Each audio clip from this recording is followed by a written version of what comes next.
Live from the Civic Media World Headquarters in Madison, Wisconsin, it's the Todd Albaugh Show. And now, pursuing truth wherever it may lead, here's your host, Todd Albaugh.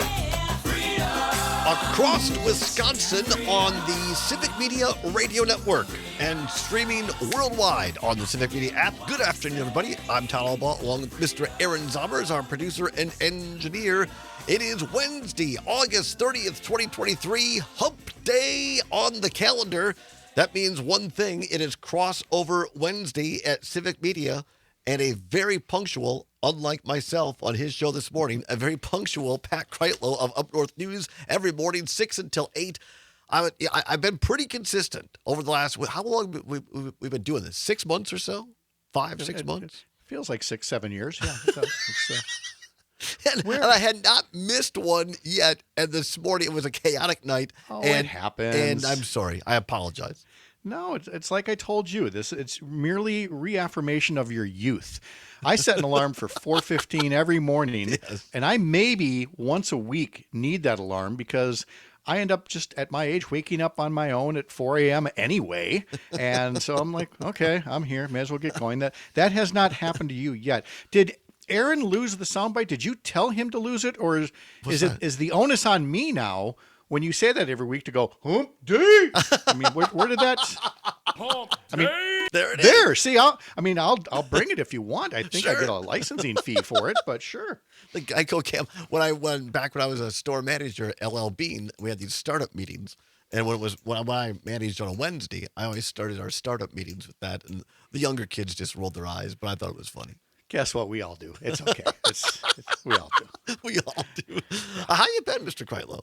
I'm good. I've been really good, especially the news lately here that Jonathan Owens has made the cut and is going to be on the Packers roster, which is fine. Maybe an Owens Packer jersey is fine, but remember who he's married to, his newlywed bride. Who wouldn't like a Simone Biles Packer jersey?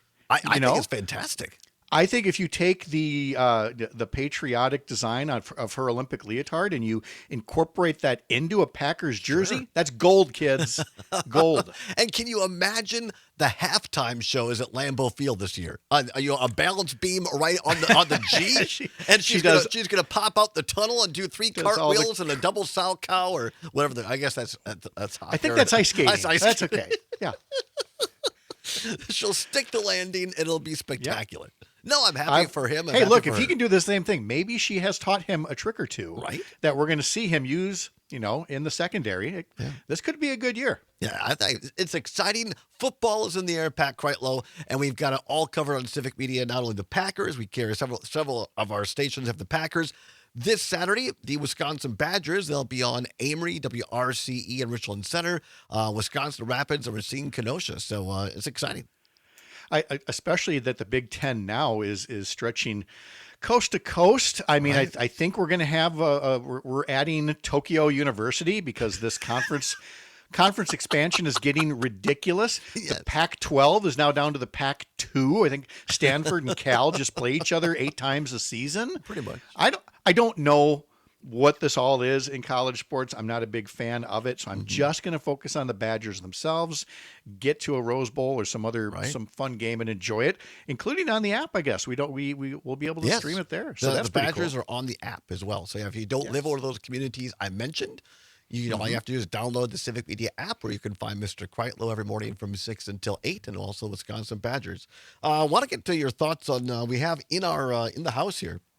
Coming on the program after the break, we have Jack Kelly and Matt DeFour from Wisconsin Watch on this big story today where through open records requests, they got some of these emails from the Wisconsin Supreme Court. It is a daytime drama over there, Mr. Kreitlow. What's your take on all this? It is, but again, one of the things I don't like to see is press coverage that somehow tries to, again, both sides this thing when what you have, and as Ed Falone explained on our show a couple weeks back, is the progressive new majority simply going back to some of the transparency and other operations that existed before the conservatives made things less transparent. And so I really think that reform angle needs to be in it better. But the bigger problem here, Todd, is math. because Annette Ziegler, the Chief Justice, is a very unhappy person right now. Very unhappy. But she's in the minority. She and, these two other conservative justices compared to the progressive justices, they have the same problem that Republicans in the legislature have, who are trying to get rid of Megan Wolf as head of the Wisconsin Elections Commission. In both cases, they can't count to 4. You need 4 votes on the Elections Commission to put Megan Wolf up there in renomination. That hasn't happened. You need 4 justices to make decisions. That hasn't happened. So before the Republicans go forward with a tax plan that's going to, again, blow up not only the second highest bracket, not the top bracket, there's the big compromise. Let's learn to count to 4 first, and then we can work on bigger numbers from there. Yeah, I mean, in regards to the Supreme Court stuff, I don't have any real problem with anything that the liberal court is doing right now. As you point out, most of these things were done with the conservatives in power. I think if I had only, from an outsider standpoint as a communication guy, I don't think that the liberals in the Supreme Court handled the PR of it right. I don't think that it had to be quite so quick. I think it could have been settled in and done a little bit easier. That's what it could have. It could have. But there again is that double standard that, that when conservatives do it, it's, they're being tough. And when liberals do it, it's, they're bending the rules that they know better to follow. And the other side, we just expect them to break it. So I guess I just don't, I don't have as big a problem with it, simply because we see what this court has done over the years. 2018 taking away power from Evers and Call, and many other examples. Pat Kreitlow every morning 6 until 8. Thank you, sir. Appreciate you. See you later. You're welcome. See ya. Stay tuned. Wisconsin Watch Reporters up next to the Todd Ball Show on Civic Media's Radio Network.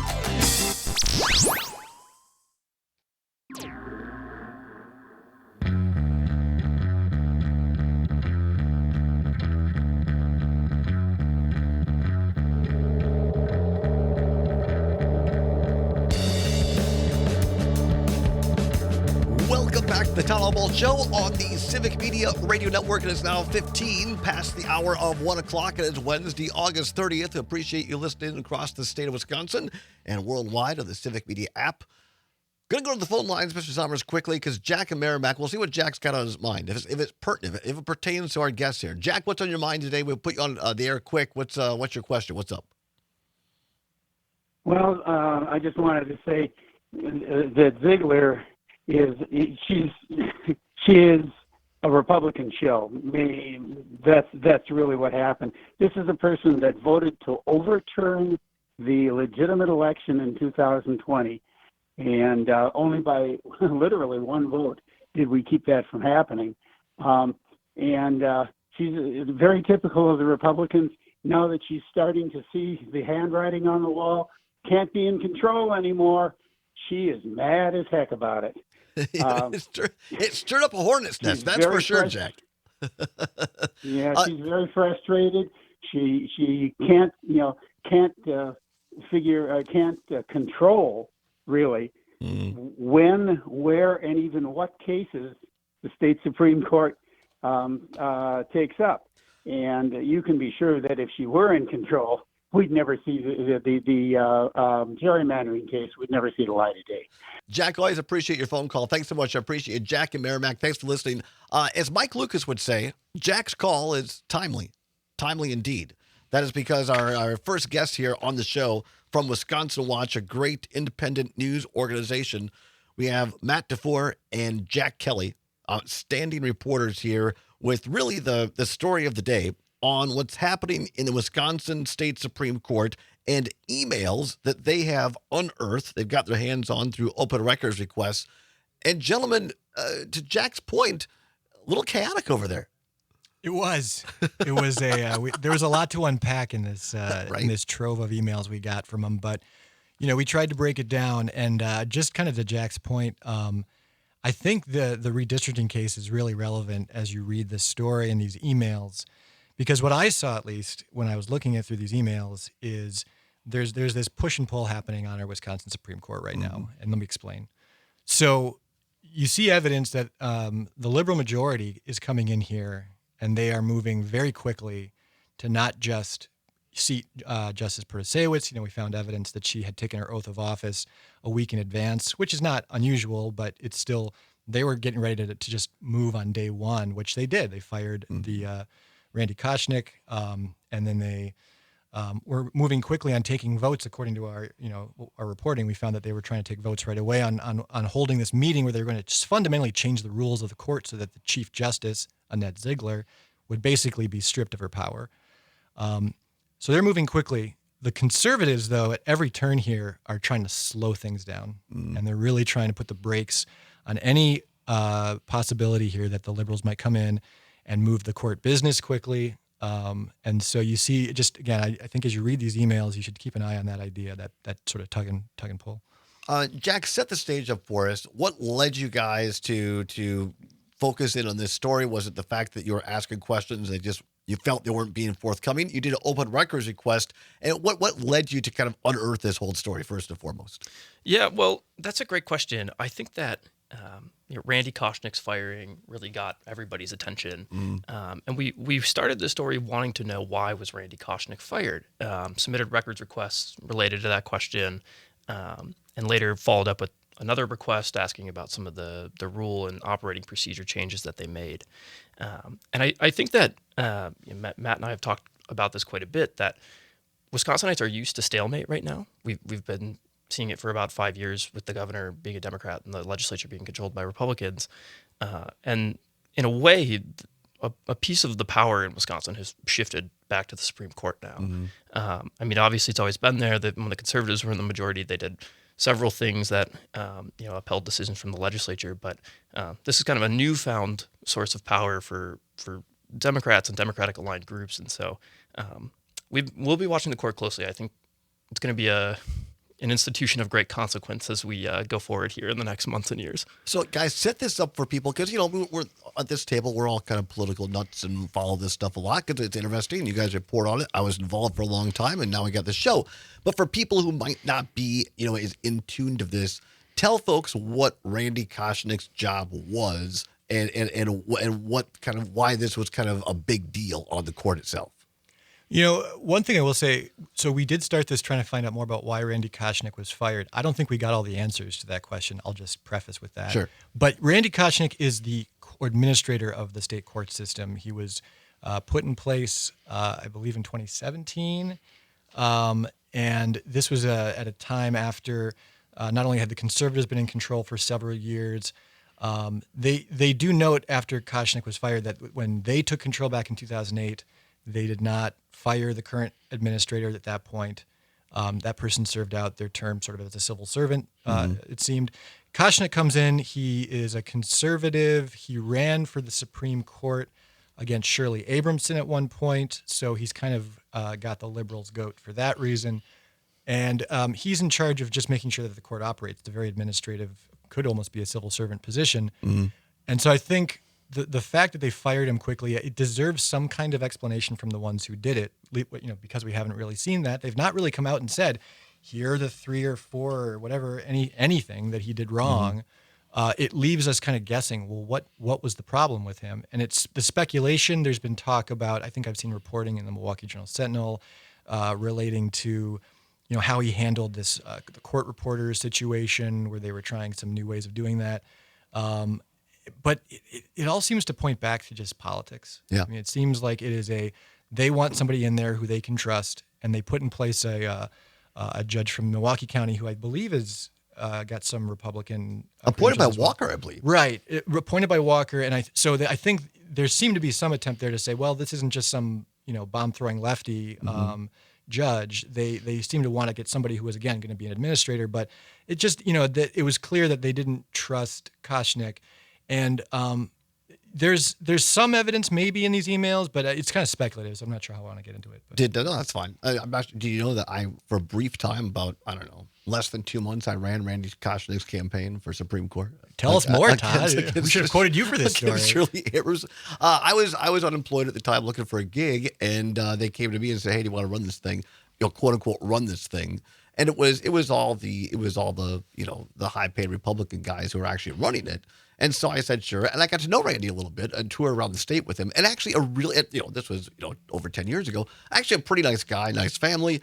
And then they laid out the plan that what they were going to do. And look, I thought Shirley Aberson was a great judge. a couple of policy things I disagreed with her, but they started rolling out this just terrible campaign against her with just lies. And I said, this is where we're going. I'm out of here. And I told Randy this. And basically, he felt he was in too deep at the time and couldn't pull out. And so he went with them. And I said, adios. And so I don't think that Randy Koschnick at the time was necessarily a bad guy. I think he was just led by these partisan hacks that were trying to get control of the Supreme Court. That's the backstory. Just so the listeners know, I do have a tangential attachment to this thing. I haven't spoken with him since then, so I have no idea what he's like now. But I think you're right in that this is someone who certainly was involved in Republican politics. I know that personally. And so I think this is kind of a matter of trust, and I think it's important you guys keep me honest. The Supreme Court, the liberals, did not do anything illegal here. It's their right to do this if they so choose. Am I right about that? I think that's right. And it would be nice if they came out and just said to the public, here's why we did this. Right. And if the reason is this guy is big in Republican circles and we need somebody you can trust, say that. But right. They haven't done that. So, yeah. No, I think Matt hit it right on the head. They don't need a reason to fire Randy Koschnick. Obviously, they've done that, but an explanation certainly would be nice. So let's get at this story a little bit. Again, it's on Wisconsin Watch. You can go to it. Is it wisconsinwatch.com or org? .org. Thank you. I always forget. Nonprofit. Wisconsinwatch.org, O-R-G. You can read the entire thing by Jack Kelly and Matt DeFour. We're talking with them this half hour on the show. We appreciate them being here. So they fired the liberals basically fire Randy Koschnick as the administrator of the courts, and that sets off this chain of emails. And guys, what did you find in these emails as you unearthed them here? Yeah, I mean, a lot of things. I think that they illustrate that there is a lot of tension on the court right now between the new majority and the old majority, I guess. But we found a lot of things. That this power struggle has been ongoing for weeks or months. The liberal justices have been considering some of these rule changes and personnel changes going back to May or June, and the conservative justices were eager to slow this process down. The emails show it. They're saying that the actions that their liberal colleagues are taking are inappropriate. They're illegitimate. They're also, kind of pleading with their liberal colleagues to slow down. Let's wait until September to talk about this. And of course, our reporting came out yesterday about this, but these email exchanges were happening in early August. So at that point, they're asking to delay by more than a month. So it shows that the liberal justices were wanting to move fast, that they were doing so over the strong objections of their conservative colleagues, and that their conservative colleagues were keen on slowing the process down. And I think that is bared out over this kind of 10-day period, and a few emails going back to May and June as well. So, I invite people to go and read the emails themselves. It is really a fascinating look at how the court into how the court operates, because I don't think we get these behind the scenes looks very often. You guys are Go ahead, Matt. I was going to say there's a couple examples, but if you want to ask a question for a second. No, I was going to say, you guys are factual reporters. I'm allowed to speculate a little bit more. Maybe I'm a little bit more cynical once in a while. We'll check your facts. That's why you're here for. It's exactly what you're here for. We want the facts. To me, to your point, Jack, is that I think these conservatives were slowing this down, that's my opinion, because they knew that this redistricting case was going to be the first one or one of the first ones on the docket. And if this goes the way that many people think, if the maps are redrawn, it could jeopardize the majority in at least one of the houses in the legislature. So I think Republicans have a vested interest, and anybody thinks that the Supreme Court is nonpartisan just doesn't understand it. And I think there's been a lot of pressure by conservatives and Republicans on the conservatives less on the court to slow this down. Yes or no? So what I want to do with this is look at the evidence. Because I think as you read these emails, if you keep that slowing and speeding up thing in mind, you see the evidence become very clear. So, for example, when they were meeting on August 1st, this is the day that Janet Protasiewicz is being sworn in that afternoon. They're talking about court business in the morning, and the conservatives already are saying, when was she sworn in? Mm-hmm. Like, how can she do any of this right now? She hasn't been sworn in yet. And that's when the liberals respond, oh, she got sworn in back in July. Don't worry about it. And it's again, it's both things, right? In stark relief, right there. It's they were on the ball to get her ready at like 8 a.m. on Tuesday morning, and the conservatives are like, "Whoa, slow down! We can't do this until after this fake ceremony in the afternoon." And what is even funnier about it is that the oath of office that she signed on July 23rd was missing that day. Like the Secretary of State's office couldn't even find it. And they thought it was I think they figured it out that it was in the court administrator's office. This is what happens when Doug LaFollette leaves us. Things go missing. Where's Doug LaFollette? We'll be back. We'll answer that question. Pure opinion. And much more after this. Don't go anywhere. Wisconsin Watch, the Supreme Court. Your phone calls next on the Todd Ball Show on the Civic Media Radio Network.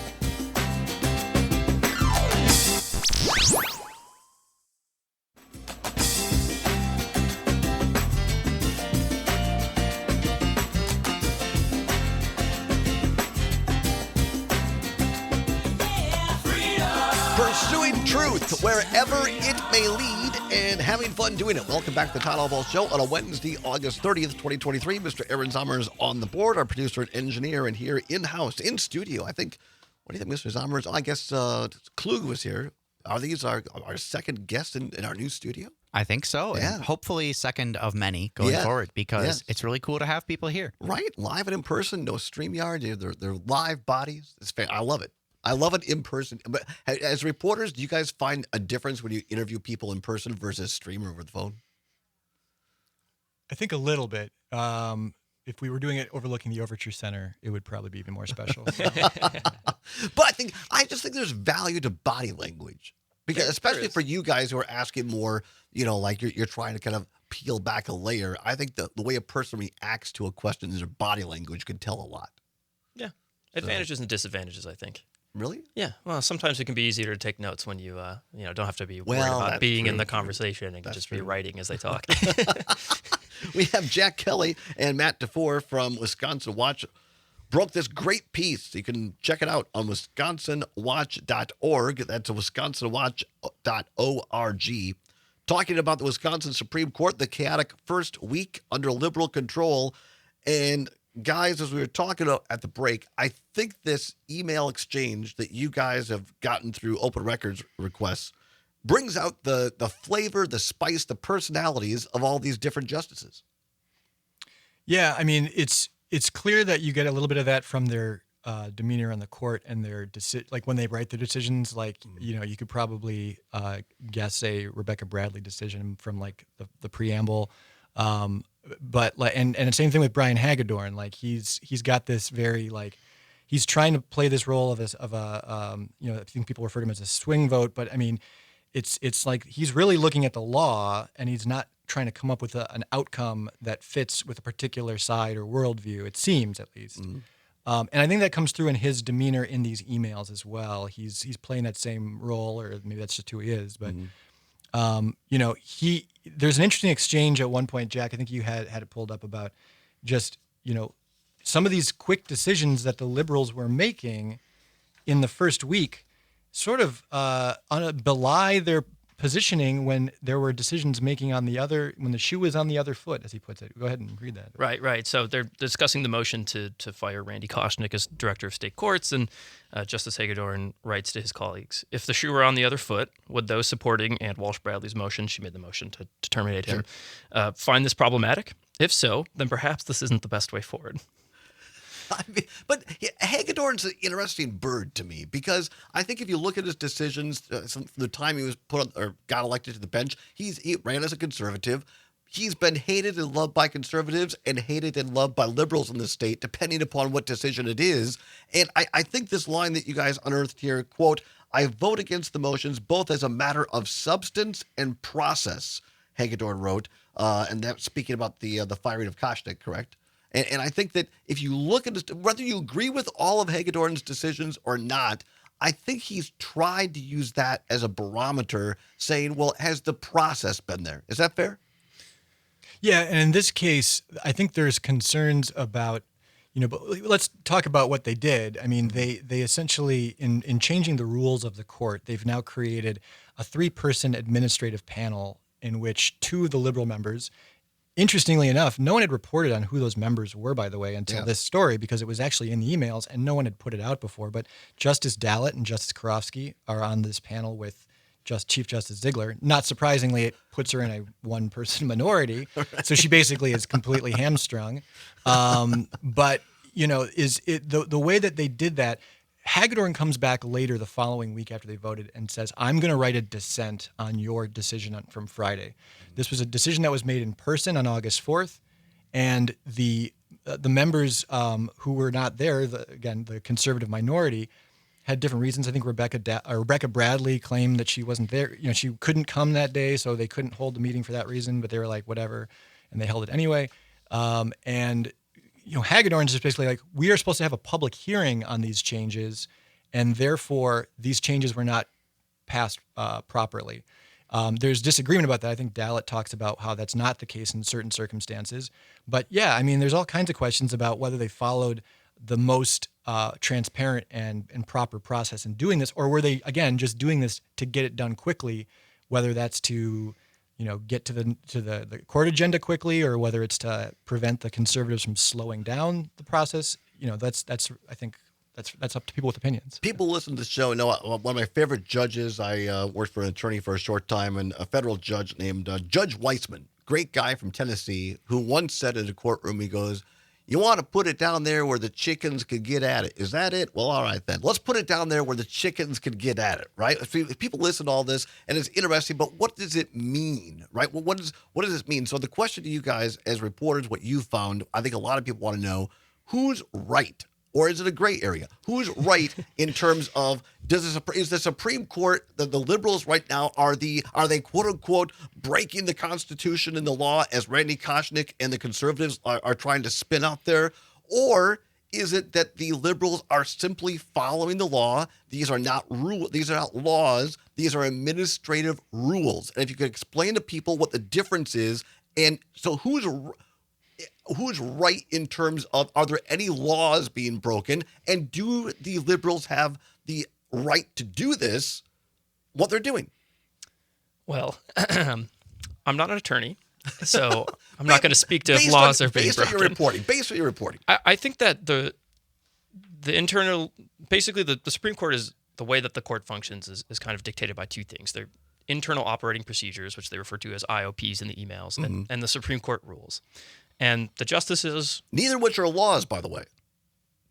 Correct, to my understanding. Yeah. And the justices can change them. Correct. And so I think that who's right and who's wrong, I think it depends who you ask. But I think that the emails that we uncovered show that there is great urgency on both sides. Mm-hmm. Matt was talking about the Supreme Court Administrative Committee. If you actually go look at the changes that they made, they gave the Administrative Committee control over key court functions like scheduling oral arguments. They also made changes to change the amount of time that justices have to write dissents or attach writings to orders, etc. And it just shows that they want to move faster and they want there to be structure. And the response from their conservative colleagues show that they are, they seem eager to slow things down. Let's not rock the boat. So it's interesting. Who's right or wrong? That's not for us to decide. But the emails do illustrate just the urgency at the court right now. I will say this. I think the argument about breaking the law, we hear things about impeachment, for example. Right. I think that's political rhetoric. Clearly, there's a majority here who can basically operate as a majority, as the Republican majority in the legislature has done for the past more than a decade, doing what they want. And there's some constraints on that. This liberal majority cannot write laws. Mm-hmm. They can't make laws out of whole cloth. So there are constraints on what they can do. But when it gets framed as, what they're doing is illegal or they're violating the Constitution, I hear a lot of political rhetoric. And I think what I would always encourage is at least transparency as to what you're doing and why you're doing it. And the why is the hardest thing for the public and anyone, journalists included, to understand. Because even if I ask you, why'd you do that? It's the easiest thing to lie about. Right. I mean, you can't prove that what they're feeling in their heart. So are the liberals moving quickly because they want to help the Democrats end the gerrymandered legislative maps? I don't know. Maybe. Mm-hmm. Are the conservatives trying to move slowly because they want to keep the Republicans in power? I don't know.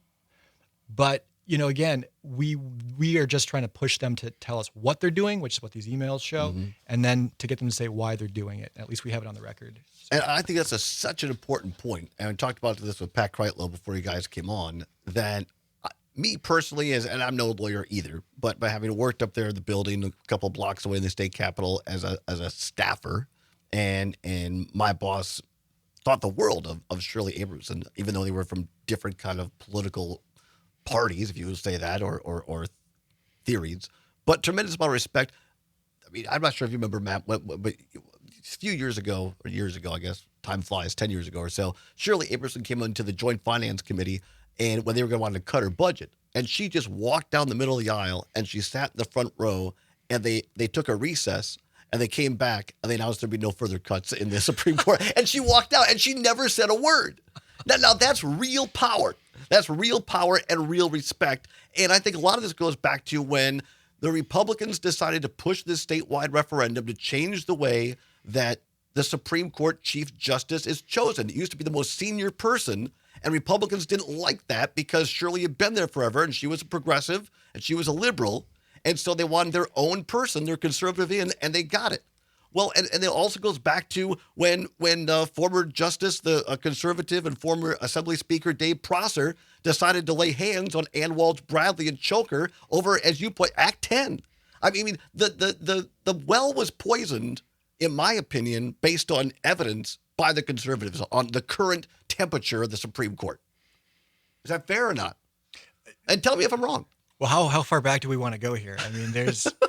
the conservatives felt threatened by the Supreme Court back in starting in 2005, when they felt like the court was making decisions that was going to expose, some of their donors to, legal liabilities. And so they, started spending gobs of money to get folks like Justice Ziegler and Justice Gableman elected. And since then, the conservatives were in control. And it's just since then, Republicans have been in power many of those years, and they've made decisions that people are, it seems like there's probably some popular, but it seems like there's a lot that are unpopular. And that's why we see Democrats winning so many of these elections, and now Janet Protasiewicz. And there's consequences. Elections have consequences, right? So let's go back to this story, because we teased this before the break. There's a subheadline in here called, and I love this subhead, "Oath Goes Missing." Quote, "This is odd!" Exclamation point.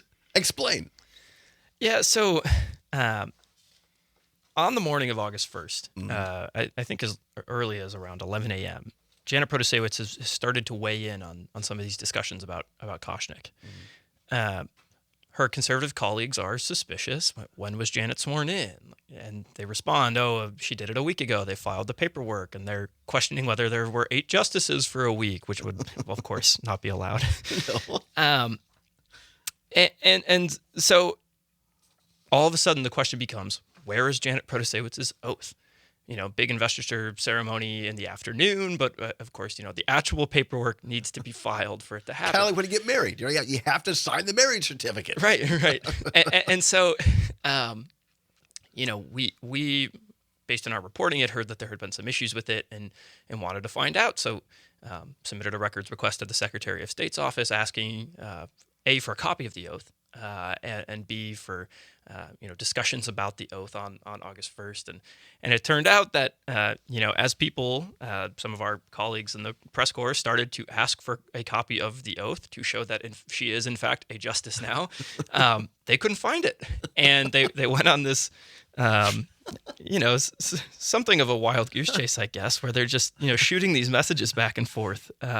But this is, if you find any, because this may be perhaps my favorite part of the entire story. I know it's salacious and tawdry, but I love salacious and tawdry. Right. So this is like about 3:00 on August 1st. A staffer in the Secretary of State's office writes to another staffer, like, "Just so you know, we got 2 questions from reporters asking if we have Protasiewicz's oath of office. We're having some difficulty finding it." A couple of staffers then go to the state court's office to see if they have the oath, but they come back to the Secretary of State's office empty-handed. The messages continue. They're saying they walked it over, talking about the court staff, and then they start to just have this kind of objectively funny exchange where "this is odd," one of the staffers writes to the other ones. "Maybe they got intercepted by a protester or something. Maybe they got lost in the tunnels," another one suggests. And then within a couple minutes of there, they do finally get the oath. But I mean, to literally not be able to find the document. And let me just put in here. Hold that. We got to go to break. Okay. We'll come back and we'll pick up on that. And what Matt's thought is, let me tell you from personal experience, the only person that ever got lost in a Capitol secret tunnel was my former boss, Dale Schultz, when Scott Walker wanted to make sure that he got lost so they could pass Act 10. That's a true story. That's for another day. Back after this on the other side, this is the Todd Albaugh Show, and this is the Civic Media Radio Network.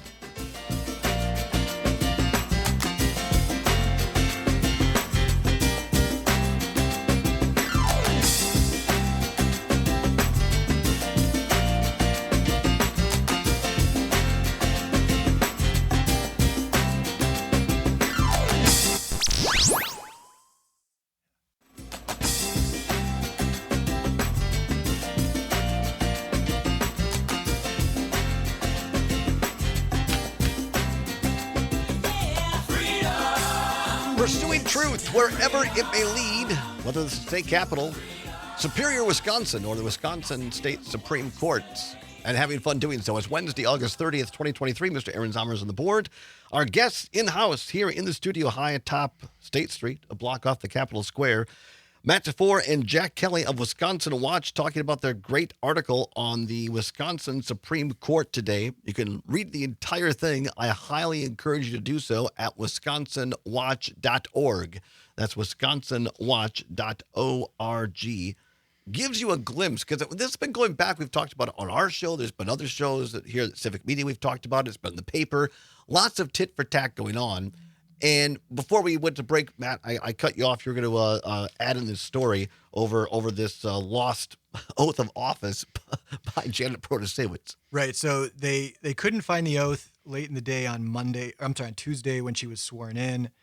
And I was going to mention that the reason why this is even worth noting is because she had signed the oath back in July.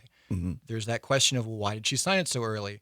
It's not entirely unusual. We looked at other oaths that had been signed by the current justices. Some were signed on July 31st, the day before. Some were signed on August 1st. One in case, Ann Walsh Bradley, she signed hers on July 10th of the year, that the last time she was sworn in, and didn't file it until September, back when Doug LaFollette was in charge of the Secretary of State's office. See? All goes back to Doug. But the fact that the conservatives in this case were just kind of all over that on the morning when she was starting to weigh in on court business, it just seemed odd that they were so concerned about this. And why hadn't the oath just been sent over earlier than August 1st so that was ready on file?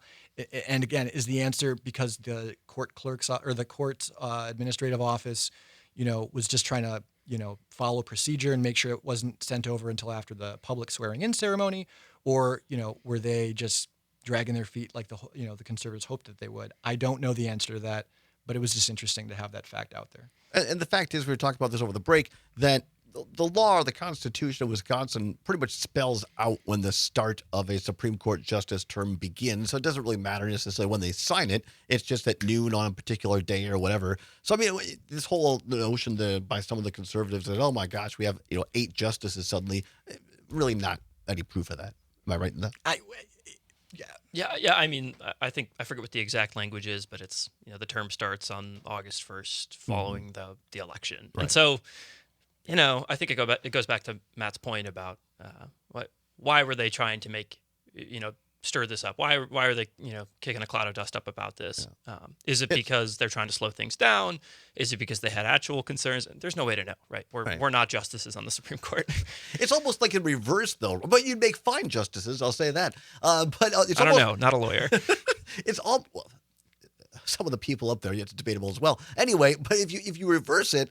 Not that I've ever been married, nobody foolish enough to do that. But once you get married, it's not standing up in front of a church or the justice, wherever the peace. It's when you sign the document. That's when you're married. You don't have to stand in front of anybody to be quote unquote married. So it's almost the reverse. It's when the Constitution says you're a justice, not when you sign the document. Let me pull it back even further from that, in that there is, I think, a lot of confusion right now among the court personnel, and we saw that in one of the emails we unearthed. There was a court commissioner who emailed out after they had passed these new rules on August 4th, after this back and forth where Annette Ziegler was basically like accusing the liberals of not giving her the record she wanted, and then she blasted out these changes to the media before they had even told the court personnel about it through a press, not a press, but through an email to all the court personnel. This weekend, the final week of the end of this first week that we write about was, I think a lot of confusion for the court personnel. And on Monday, court commissioner Nancy Kopp was like, we can't get in the middle of this. Mm-hmm. Like, here's what we're going to do. We've done it before when you guys have been fighting. I'm paraphrasing, but we did this before when you guys were fighting over stuff. But we've got to go by the book, and I think it's hard for people in that environment to go by the book when they're dealing with people who are sniping. So. Right. Yeah. The email says during another period of intense disputes among justices. I think you hit it, Matt. I mean, this sniping, and to me, yes, I always love a good kind of salacious, interesting story. Just as a reader, I'm entertained by this. I'm informed by it because we find out things we hadn't known before. But most of all, I come away with it just with a sad feeling, because I don't want to overstate it. I had the fortune of being in rooms where Shirley Abrahamson, the late great Chief Justice of Wisconsin, was, and I'll say I got to know her a little bit. And whether you agreed with her decisions or not, I will tell you one thing: she loved this court, and she loved the state of Wisconsin and the integrity. And I talk about this on the show all the time: the integrity of our institutions, whether it was Don Schneider, the former chief clerk of the Wisconsin State Senate, or Shirley Abrahamson, Supreme Court Chief Justice. These people cared about our institutions. And what I come away reading this great piece is just that our institution of the Supreme Court is in trouble. I think there's certainly some room for concern about the collegiality. Obviously, that's been an issue for more than a decade now. Mm-hmm. But it rips away any sense that there is a court of 7 people who work together well, who show that as a society we are capable of working together and getting the people's business done. Following the law, interpreting the law. You can have some disagreements, but this is a much more vitriolic kind of battle going on, and I think that's what we see in these emails. About a minute left. You can read this story at Wisconsin, a minute and a half, I should say. WisconsinWatch.org. Matt, Jack, what are your takeaways, your big takeaways after reporting this story? What do you think people need to know? Oh man, I think that the court is going to continue to drive the news cycle and is going to continue to capture people's attention. We're all thinking about redistricting right now, but there are many other things. Act 10 jumps out at me as a big one. Ballot drop boxes, etc. There's a presidential election next year. It's going to continue to be the source of real influence in Wisconsin for the next couple of years. Matt? This is a fundamental battle over whether the court is going to be moving quickly or slowly as it handles some of these big cases. And I think that the two sides have shown how they're trying to use different tactics to gain their advantage. You guys are fantastic at answering short questions. I kind of read the clock, about a minute and a half left, or a minute or so left. Too quick. good. Yeah, no. But here's to your point on this. Do you think it's going to be it's for people that don't always hear this or understand it? They're going to say, well, why don't they just make one of the liberals the Chief Justice? Why can't that happen? I wonder if that's where this is headed. I think they've tried to allow the Chief Justice Ziegler to stay in her term, which I believe they put her in before like 4 months ago. Yeah, it was right after the election, and it was after. I think it was after the election, or either right before. Yeah, right after. It was after the election, but before. Yeah. And again, that struck me as like, that's another power move, right? Because the conservatives pushed that. Right, and they didn't give the majority a chance, the new majority a chance to have a say on that. So again, it's the sniping that's been going on. Right. I think they're just trying to circumvent it. It shows with this administrative committee, right? The Chief Justice gets to be on the administrative committee in the minority. There you have it. Succinct, wonderful. It is Jack Kelly and Matt DeFour from Wisconsin Watch. It's wisconsinwatch.org, wisconsinwatch.org. Thank you guys for taking the time. Great story, great reporting. Thanks, Todd. Thanks for having us. Our pleasure. Stay tuned. More on the other side. Hour number 2 straight ahead. Your phone calls. Don't want to miss it. This is the Todd Albaugh Show on the Civic Media Radio Network.